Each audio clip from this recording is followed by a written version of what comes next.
he's beaten up in a way on cable platforms that he has a right to respond to. Let me ask you about the tone of the president's tweets. This is really remarkable. You got incredible challenges across this nation, and that's what you want to talk about? President Trump heading into another big week as he tries to pass health reform. We're getting close. The American people know that Obamacare is failing. I want repeal to work, and the way you do is you separate it into two bills, and you do it concurrently. Work with us Democrats who are willing to meet you in the middle, who have always been willing to meet you in the middle. One of the great things about the 4th of July is pausing and remembering that America is mostly not about government. America is mostly about community.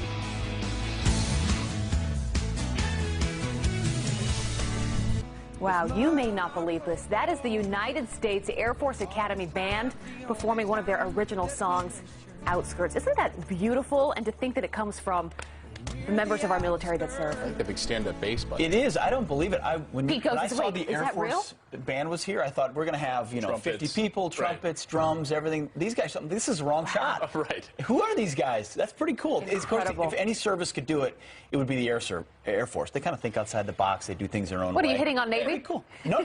And don't adjust your sets. Also, Steve, Brian, and Ainsley off today for the holiday. It's True. July 3rd. It's not the weekend. You're right. It is Monday. So you got the weekend crew in. But it is the weekend. It's a long weekend, so we're kind of having it with you right now, Monday, Tuesday. New York City's dead. There's not a car going up and down the street right now. But we are thrilled to be with you this morning, and I handpicked these flowers for you guys for the 4th of July, red, white, and blue. In your Manhattan garden? Beautiful. Like in my own garden in Manhattan. You do? It's really hard to come by. She's got a little stoop. She's got a little stoop outside that she's got. Planter outside.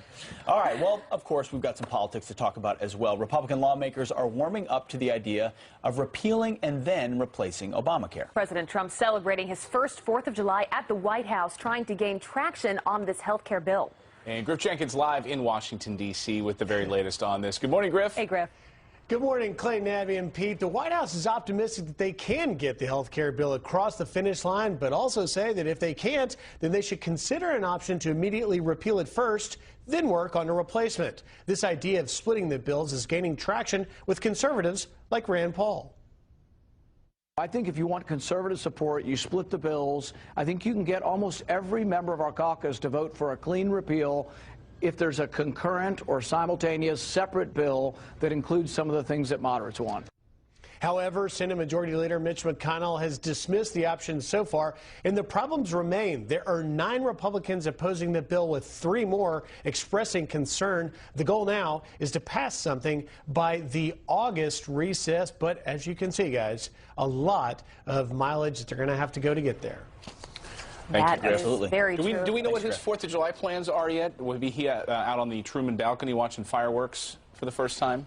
He's going to be working the phones as he has all weekend long, trying to shore up some of these votes and get these conservatives and moderates somewhere in the middle. Yeah, work never stops. That is for sure. Thank you, Griff. Thanks, Griff. And the aide that he's talking about is Mark Short, who's the legislative liaison, and I've known him for a long time. He's a straight shooter. If he's saying they're close, they really are. He's not going to say that for hyperbole. He's an operative behind the scenes. So they must be, and I'm sure he is working. But are they close to this most recent bill in the Senate, or are they close to repealing it and then putting out a new one? Good question. I'll shoot him a text. You don't know. Okay. Yeah. We'll update Chris Steyerwalt yesterday on our show thought that they were far apart, said it was not 6, it was even more than that. But meanwhile, mainstream media looking for and have been asking for the president to start, tweeting out some things that are positive, maybe talking about his record more and more. And Canada Day, or poutine and other things. So the president gave the mainstream media exactly what it wanted last night about a 4th of July. And here's what the president tweeted last night. America's men and women in uniform is the story of freedom overcoming oppression, the strong protecting the weak, and good defeating evil. USA. That's red, white, and blue, 4th of July. I read that right when I woke up this morning, because he tweeted it 7 hours ago. I thought that is a great tweet. So you know what? But what coverage will it get? Probably none.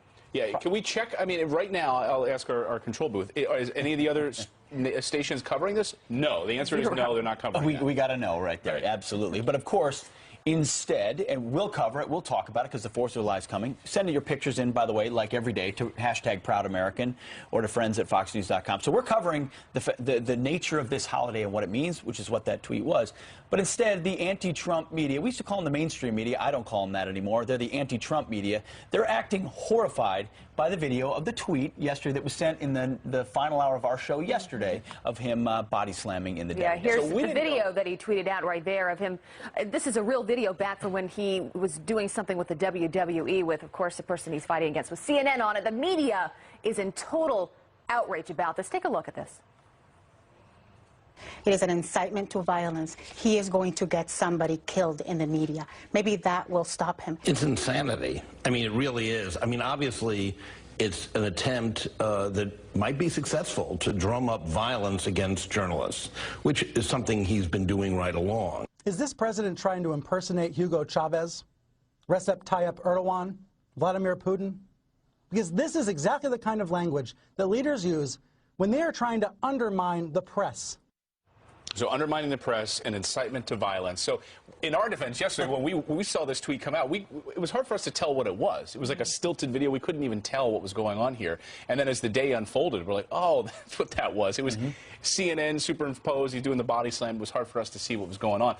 An incitement to violence, or was it just the president poking fun and having some fun? I mean, of course. We report, you decide. Thank you, Ana Navarro, a Republican who voted for Hillary Clinton. Speaking on behalf of Republicans and conservatives, this is President Trump being genuine, being authentic, finding a video he thought sent an interesting message. I love how the sophisticated elite media loves to pick and choose when they take something literally or metaphorically. Right. So Kathy Griffin, Shakespeare in the Park, it's just art. It's literally, it's a Where metaphor was that for how we outrage? feel. This is, literally, President Trump wants you to go outside because you're so dumb. You're going to watch a tweet and a video, and you're going to go body slam a CNN reporter, and now that's some kind of a threat. Well, it's the other ridiculous. side of this, and we were having this debate before the show, the other side of this is this a good use of the president's time? Is this a good use of the White House staff's time on a Sunday to be putting out graphics superimposing CNN on a video when they're in the healthcare battle? But he right had now, one of the secretaries on a Sunday show yesterday, and he said, "Can the president not do more than one thing at once?" We actually have sound of that at that very point. Let's play that. What I'm concentrated on is the job that he's given me, and that is to make certain that we fulfill the mission of the Department of Health and Human Services, which is to improve the health, safety, and well-being of the American people. I'm just asking you as a father, if your son tweeted about a woman like that, what would you say to him? Chuck, this is really remarkable. You got incredible challenges across this nation, incredible challenges around the world. The challenge that I've been given is to address the health care issues. And your program, a program with the incredible history of Meet the Press, and that's what you want to talk about? Let me just suggest to you that the American people want to talk about the challenges. I'm asking you why the President of the United States, Mr. Secretary, with all due respect, you're blaming me for what the President of the United States has spent his entire week focused on? No. Listen to me. With all due respect, the American people are concerned about a health care system that is not providing choices, where premiums are going up, where there are insurance companies vacating markets all across this land, and that's what they want us to concentrate on, and that's what they want us to fix, and that's what I and the President are working on. It always amazes me in these interviews when you get a select amount of time to talk to someone as important as that secretary about health care, about things that the American people want to know about, and that's where you focus. When we had Griff Jenkins say that the Senate is close to getting a health care bill passed, that is a big deal, and yet that was not the focus of that interview yesterday. And I have to admit, I didn't even watch that interview because I was typing up a tweet, because it turns out in 40 seconds you can send out I didn't send it out yet, but you can send out a tweet, because the president can send a tweet out in 1 or 2 minutes, and it doesn't mean that's what he's focusing on all day. It's so absurd. He sends out one tweet, that's all he's focused on. The only thing he's focused on. How about the fact that he's probably working the phones, working with the staff, wants to get a health care bill. He can walk and chew gum at the same time, yet they select the facts they cover and cover it breathlessly because it reinforces their narrative. First it was Russia, now it's that he hates the media and he's inciting violence. It's absolutely absurd. All right, so the other network, we just checked in our control booth, and they're still covering this story, the other networks. Are they really? Still covering the CNN. They're not covering the other tweet that he posted last night about our military. But are you surprised, Clayton, because you gave the other side of this? Well, we had a lot of guests on our show this weekend saying, people who advise the president or close to the president saying, look, I don't know that this is something he should be focused on, spending his time doing. He could be spending more time talking about his message, getting information out there about Kate's Law. He could be talking about health care and getting these things out there. Is this where you want the Americans' attention right now? Who is this for? That's the question I ask. Who is this for? Is it for his base? Because his supporters aren't going anywhere. It's for all of us who don't have. It's for all of us who don't have 100 million Twitter followers. Yeah, but is it to for critique the fact that CNN, who he dubs the fraud news network, but who is jamming false stories down. Is it for them? Is it for CNN? CNN? It's Who's for it the benefit of our country. It's for a lot of his base that feel like they have never had a voice before. That's they right. feel like finally President Trump is speaking for them. They know this already, but here's what I would say, Clayton, is this is the brand that he has had from day one, from before even announcing he's running for president. Right. He has not changed his brand. So the fact that the media comes out in total shock and surprise that this is happening, nothing has changed. He has showed before he can do this. Not that I agree with every tweet that he puts out there, but he can also do a number of other things at the same time. More tweets. They only take 40 seconds to send out. More tweets. Woo, we are fired up this morning, aren't we? Jillian's standing by with a look at the headlines. Hey, Can you believe Jillian. there's other headlines? Now I'm left wondering what that tweet is you were going to send out. We'll see. We'll have to stay tuned and earth-shattering. find out. Good morning to you guys. To you at home as well. Let's start you off on this Monday with this news right now. The United States, Japan, and China vowing a united front against North Korea's belligerent nuclear threats. President Trump having back-to-back phone calls with two world leaders. This all happened overnight. Now, he can have phone calls. I know, it's crazy. The key topic of conversation, stepping up pressure against erratic dictator Kim Jong-un. The call is coming just days before the G20 summit in Germany later this week. 5 months after the investigation began into accusations of collusion between President Trump and Russia, liberal lawmakers still can't admit if there's evidence. Top Democrat of the House Intelligence Committee, Adam Schiff, making the accusation back in March. Take a look. There is circumstantial evidence of collusion. There is direct evidence, I think, of deception. The Daily Caller recently asking Schiff if he had evidence backing up those claims, but the congressman refused to respond. And how about this story? Blue blood runs through his veins. Officer Ryan Donnellan becoming the 4th person in his family sworn into the New York Police Department. He follows his grandfather, father, and uncle. You can see them there wearing the exact same shield number.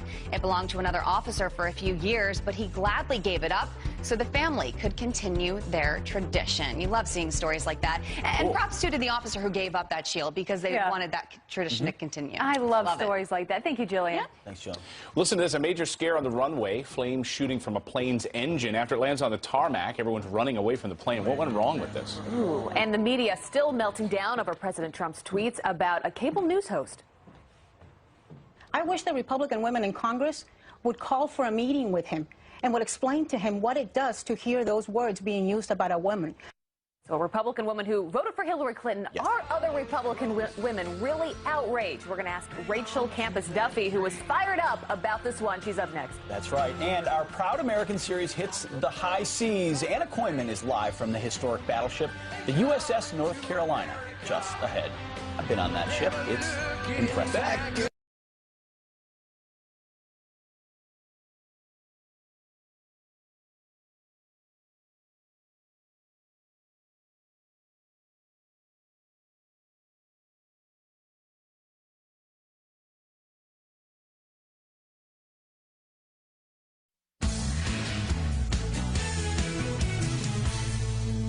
Republicans have got to take more action. I wish the Republican women in Congress would call for a meeting with him and would explain to him what it does to hear those words being used about a woman, what it means for children to be using his words and terms to bully others in school. Reports that we have seen are happening. This is affecting our moral fiber. We cannot let it go.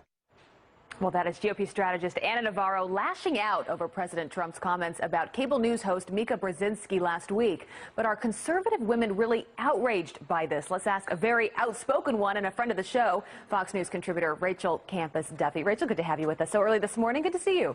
Thank you. All Good right, morning. So you are a conservative woman. Does Ana Navarro speak for you and for many of your conservative friends? No, Ana Navarro is not really a conservative or a Republican. She's a fake news Republican. She's actually made a living off of pretending like she's a Republican and being the Republican that shows like, NBC and MSNBC and ABC and Telemundo and CNN can count on to bash Republicans. If she is a Republican, she's certainly a very self-loathing Republican. I think, Abby, what you've seen is that what the media has done is taken a page right out of Saul Alinsky's Rules for Radicals. There are tactic with Donald Trump is to attack, to ridicule him, and to destroy him. And I think what Republican women voted for, many of the ones that Anna claims she speaks for, is a fighter. They're tired of being bullied for expressing their beliefs, and they voted for someone who would use those tactics right back at them and expose their hypocrisy, which, of course, the reaction to a facelift comment compared to the horrible things that have been said about Donald Trump and his family really does expose that hypocrisy. Rachel, I love having your voice on the show because it's a voice that is not represented anywhere else in the media today. How do women like yourself feel about President Trump, how he's doing right now? How do you feel about his tweeting? Can he do multiple things at once? How do you and your women friends talk about this? Look, I think that we're very pleased. I live here in the Midwest. There's a lot of good things happening. The economic optimism is high. You can't find a construction worker in the Midwest right now because everyone's working, and housing is up, and construction is up, manufacturing is up. Job numbers are really good right now. So that's what people are focused on. But I will say that we are kind of, when they say, be presidential, Donald Trump, what they mean is take our abuse the way nice Republicans have in the past. And I think Republicans are tired of it, and that's why I think they're giving him a pass on some of them sort of impolitic, embarrassing her about her facelift or whatever. They're letting those things go because they're kind of happy that for once somebody is standing up for Republicans, and we're sick of being called racist and deplorables for expressing what we believe in. And I think Donald Trump is teaching people that, these guys aren't as powerful as they think. He's punching back. He's using the same tactics they use against him and other Republicans, and the media can't stand it. All right, we'll leave it there. Rachel Campos-Duffy, good to have you with us this morning. Have a great holiday. You got it. All right, coming up, Blue Lives Matter laws protect our men and women in uniform, but this morning one group says we don't need them. Plus, the mainstream media claiming that our freedom is under attack. And our next guest says they are right, but they have got the wrong enemy. The man who interrogated the mastermind of 9/11 is here live on that. You don't want to miss it.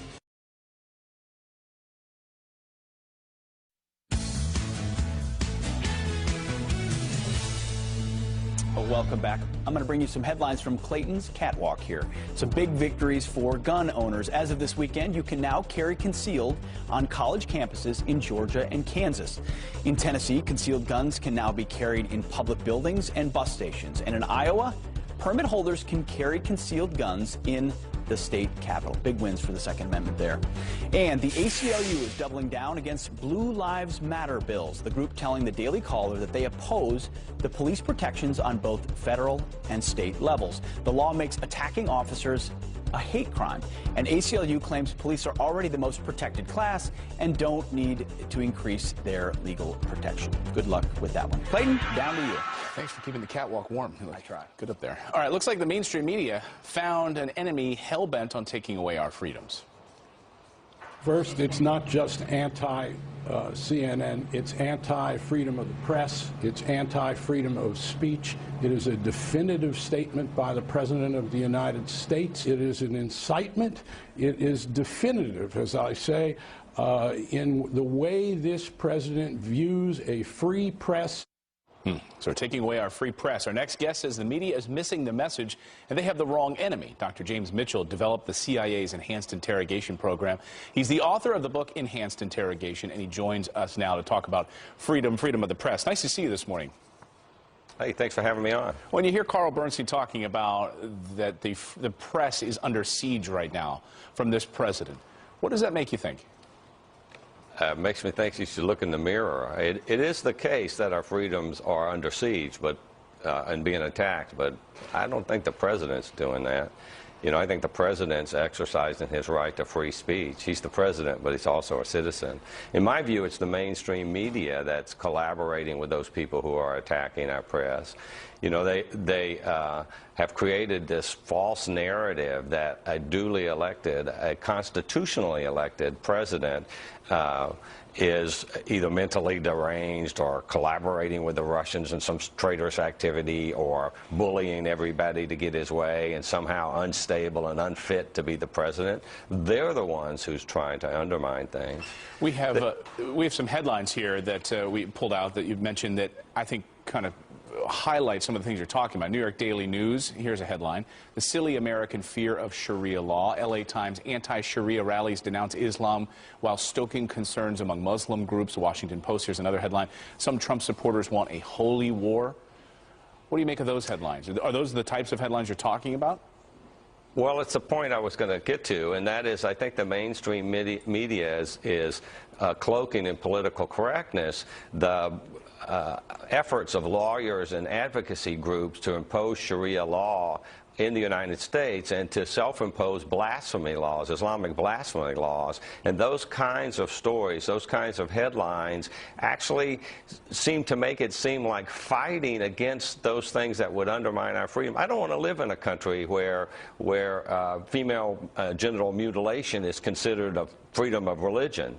You know, freedom of religion doesn't mean that you get to impose your religion on me. And I think that the mainstream media, you got to remember what Khalid Sheikh Mohammed said. Khalid Sheikh Mohammed, the mastermind of 9/11, said in 2004, 2005 that the mainstream media was going to help his cause by the way that they presented the information to the American people. And in my view, the majority of them are doing that exactly. One of the arguments also is that this president is hostile against the press, right? We see the press conferences where we have to turn the cameras away from the podium. And yet these same reporters have to sort of grit through their teeth and admit that they've been able to get more access from this White House than the previous administration. They don't want to admit that. Of course they don't. They don't want to actually admit any kind of a story that doesn't fit their narrative, right? One of the things that they're doing that really, I think, directly attacks our freedom, especially our freedom of speech and our freedom of assembly, is the way that they justify and normalize and encourage these radical groups on campuses and universities, the groups that equate freedom of speech with hate speech. When you say something I don't like, that means it's hate speech and you need to be shouted down or bullied into being quiet. Right. I think that the mainstream media gives those people power. Dr. James Mitchell, author of the book Enhanced Interrogation. We appreciate you joining us on this 4th of July holiday. Thanks so much. Thank you for having me on. But coming up here on the show, he may be out of the White House, but former President Obama isn't out of politics. His moves behind the scenes, we'll tell you what they are. That's coming up next. Plus, who calls former President Bush Bushy for short? We're not making this up. We'll tell you whose nickname that is. And Anna Koyman is in Wilmington, North Carolina for our Proud American series. Hey, Anna. Good morning to you, Clayton. Good morning to everyone at home. We are in the port city here on board the USS Battleship North Carolina, finding out reasons why folks are proud to be an American. I got my buddies here from the Coast Guard. Hey, guys. Yeah, they're getting you up with a smile this morning. Make sure you send us pictures using the hashtag ProudAmerican. We'll be retweeting you and sharing some of those photos on Fox and Friends. We'll be right back with a tour of the ship coming up.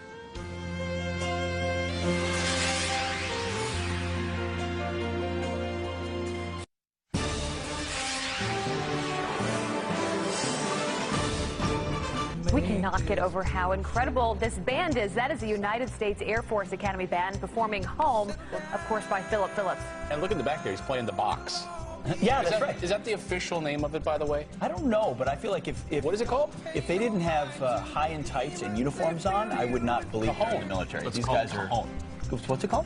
Toba's telling us it's called the Cajon. The Cajon. Play the Cajon? Play the box? I hope he's not just putting me on right now. Well, he probably is. So they are amazing. They're going to be with us all morning long. And you guys have been sending us in your Proud American photos, and we've been loving every single one of them, so keep them coming. This one comes in from Beth. She sends us in a photo of her son Will and his girlfriend, both of them serving in the Marines right now. Good for them. Now, you did say we've been loving every one of them. Is that a lie? Because we had a bunch of cat photos that I don't know if you were a big fan. I like the cat photos. Patriotic cat photos. Whoa. No, your dog. Catherine sends in this picture of her dog Lexi, all decked out in her patriotic party outfit. That one is for Abby. I love and Carol sends this in this photo of her granddaughter Ellie wearing her best red, white, and blue. So very adorable. nice. Keep them coming. We Please love it. do. All right. So what better way to celebrate the 4th of July than a salute to our greatest generation? That's right. The USS North Carolina was the most decorated American battleship in World War II, and it's docked in Wilmington, North Carolina, just up the road from where our Proud American correspondent Anna Koyman will be celebrating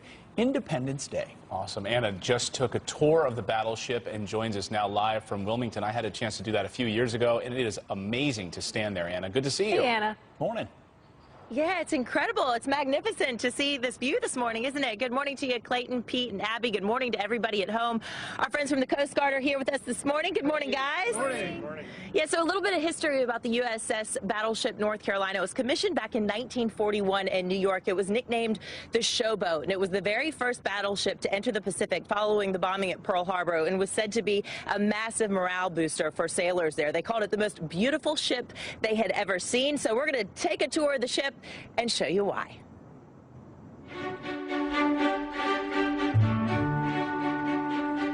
Hey, Anna, how are you? I'm great, Ken. How are you? Nice to meet you. Welcome to the Battleship North Carolina. This was the most powerful ship in the world for about a year or 2 years. All right, Ken, this is a big old bullet. It looks like it can do some serious damage. What's the story here? What it's designed to do is to hit the ship, penetrate inside, and explode 40 to 50 feet inside the ship. Wow, and where is this projectile shot out of? It was launched out of these 16-inch 45 caliber cannons. Would you like to see the inside of the truck? I can't wait. I thought you never asked. Watch your head. Oh, boy, this is not easy. A couple features in here is you have a spotting scope for the turret officer. Now, primary would be outside up on the superstructure, but if those got shot away, they could actually fire the gun and aim it from here. They could fire 2 of those 2,700-pound projectiles a minute out of each one of these barrels. Tell us about this Kingfisher, this aircraft. Okay, this was the standard float plane for the U.S. Navy during World War II. So this airplane, the way they launched it, there was a catapult rail. This is the turntable for it. And they had a gunpowder charge, and they would shoot the airplane off it. So it was 0 to 70 miles an hour in 68 feet. Wow. Lower decks, here we come. This is what we call the mess deck, which is where they fed the crew. And a chapel. Can we see the chapel? Sure. Let's walk in. You can almost see the pastor giving the sermon, giving the communion, and there are hymnals here on the small pews. I mean, these sailors really depended upon these hymnals and their faith during times of war, huh? Yes. Tight sleeping quarters in here, but I got to get my rest for Fox and Friends. Well, yeah, you'd be in here with about 60 of your closest friends. 60, but believe it or not, on troop ships, they would space the bunks even closer. So, like, at your nose? At your nose. This is one of the highlights of the tour for folks. We call it the wishing well, and there's a bucket down there with a bell in it. And basically, it's designed to demonstrate how much ship is underneath you that you don't know about. And you hit the bell! Did it go in? Yeah. Oh, my gosh. That's amazing.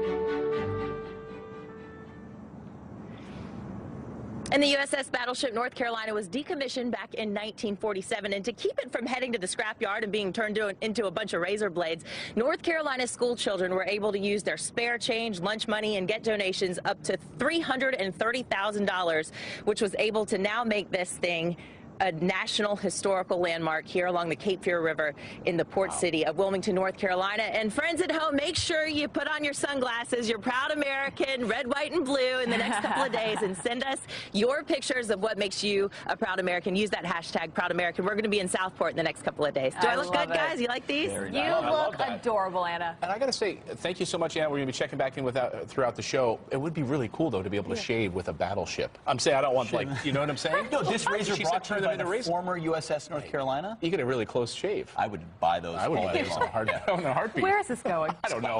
Jillian, please save us. Please take it away. I have no idea where this is going right now, but good morning to you guys. Good morning to you at home as well. A 28-year-old man now facing charges in a deadly road rage attack that killed an 18-year-old girl. David Desper turning himself into police in Pennsylvania. Police say he shot and killed 18-year-old Bianca Roberson after the two both tried merging into the same lane at the same time. This is the story of a savage and senseless murder.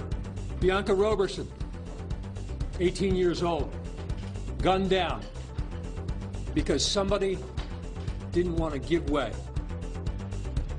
Desper is being held without bail on murder charges. A plane packed with people bursts into flames moments after touching down.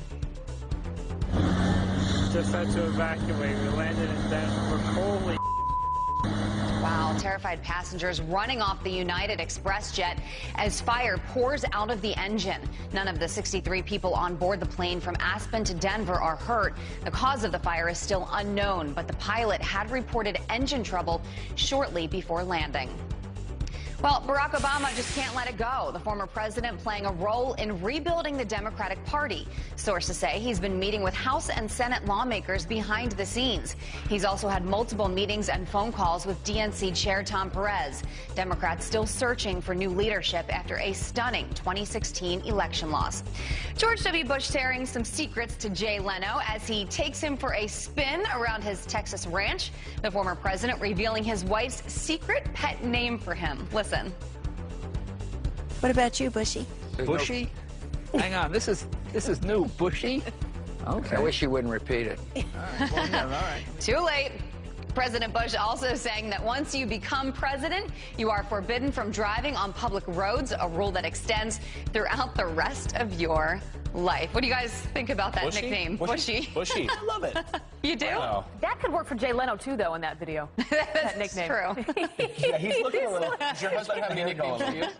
For me, I'm putting her on the spot right now. yeah, it's Scraps. Scraps? What? I did not see that That's what my whole coming. family I calls did not it, see too. that coming I at know. all. Hey, Scraps. The We're show's gonna be here unpredictable. all morning long with Abby Scraps Huntsman. Scraps. His nickname is Curious because I think he looks like Curious George.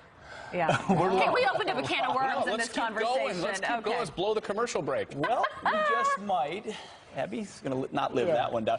Coming up, this Proud American clean graffiti off of President Trump's star on the Walk of Fame. But now she's getting attacked for it. That Trump supporter is going to join us live. And all of these Democrats getting behind a new bill to declare President Trump mentally unfit for office. Should anyone take this bill seriously? One Democrat is here to defend this move, and that's next. We'll be back with Scraps.